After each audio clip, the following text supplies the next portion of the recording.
লটপটি নাম শুনছেন জীবনে? এই খাবারটার নাম নাকি লটপটি ভাই? এটার নাম কি? এটা গরুর লটপুরি। এটা লটপটিটা কি জিনিস ভাই?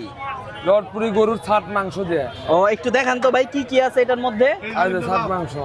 ছাট মাংস আর কি ভাই? এটা কি ভাই? এটা আলু ভুড়ি আছে। আলু ভুড়ি, গরুর ভুড়ি দিয়া? গরুর ভুড়ি। আর ওস্তাদ এইখানে কি এটা? এটা হালিম। হালিম, বাহ। এটা কি দিয়া বানানো হয়েছে? গরুর গোস্ত সম্পূর্ণ। এটা কত করে প্লেট? 50 টাকা। 50। আর এটা কত ভাই? এটা 40 টাকা। এক প্লেট দেন তো ভাই দেখি কিরকম। দেখেন লটপটি খাইছেন কিনা কখনো এটা জানাইবেন। এটা হইতাছে বগুড়ার। এটা কি ভাই বগুড়ার বিখ্যাত খাবার? হ্যাঁ।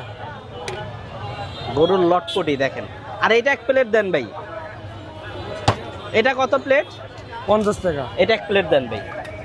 এটা এক প্লেট দেন। দেখেন এই গরুর লটপটি এটা। আর এটা কি জানি বললেন? ওটা হালিম। এটা এটা হাতেরটা? গরুর ভুড়ি আছে।